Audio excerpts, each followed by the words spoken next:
Ave Maria, welcome back to No Apologies. Today we're going to continue our defense of the historicity and the integrity of the four gospel accounts. There are two main points in today's vlog, and the first point is to show that the gospels themselves have never been tampered with or substantially altered. And the importance of that is to know that what we're reading today in our Bibles is in fact what was written back in the first century. So the first point is that the Gospels themselves were very familiar to the Christian people, having been multiplied by copyists and spread throughout, and having been read aloud to all the Christians on the Lord's Day. They would have known the Gospels and been familiar with them.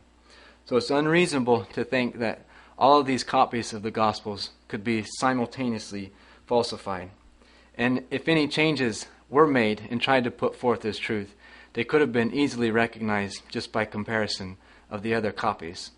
Secondly, because the Christians held these Gospels in such veneration, should someone have tried to falsify their own Gospel, there would have been an immediate recognition and protest. And there's an example of this taking place already in the year 110, when the heretic Marcion wrote his own Gospel in order to promote his own heresy.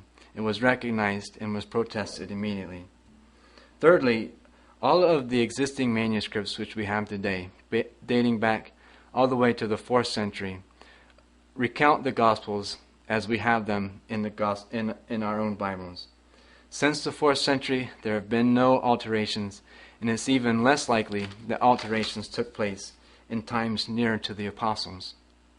And lastly, it's safe to say that all sincere critics, even if they believe or don't believe what the Gospels have to say, they are forced to admit the integrity of the Gospels. And we also point out that it's rare that you find the enemies of Christianity attacking Christianity from this front. There really is no reason to believe that they have been tampered with or altered throughout the ages. So our second main point in today's vlog is to show that the Gospel writers themselves were sincere.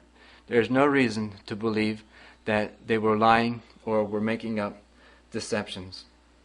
Firstly, we point out that because of their writings of Jesus Christ, of their accounts, they suffered only martyrdom in this life.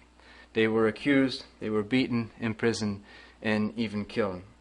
And as Radio Replies points out, that based on their own principles, that if they were lying in a matter as important as this, they not only suffered countless sufferings here on earth, but they stood only to gain future sufferings for eternity in hell. Secondly, if they had intended to lie, why not make themselves out as heroes or stronger individuals, rather than depicting their own faults and their own failings? And certainly, they should not have depicted their master as humiliated and mocked and crucified as a way to win man's veneration, especially if the lie was an attempt to convince the Jews that Jesus was the Messiah. It would have been far more efficacious to show the Messiah as a strong political or military figure. Thirdly, simply because we have the testimonies of the writers themselves, who by their lives and by their deaths proved themselves to be upright men and men of God. In the beginning of the Gospel of Luke, he writes, "Inasmuch as many have undertaken to compile a narrative of the things which have been accomplished among us, just as they were delivered to us by those who from the beginning were eyewitnesses and ministers of the word, it seemed good to me also, having followed all things closely for some time past, to write an orderly account for you, most excellent Theophilus, that you may know the truth concerning the things of which you have been informed." And also in the Gospel of John, he relates, "He who saw it has borne witness. His testimony is true, and he knows that he tells the truth, that you also may believe." So in conclusion then we say, because there is no reason to believe that the Gospels were altered or tampered with, and because there's no reason to believe that the disciples and the apostles fabricated lies and deceptions, we hold fast to our belief that the four Gospels are in fact accurate historical accounts of the life of Jesus Christ. Thanks for joining me on No Apologies. Ave Maria.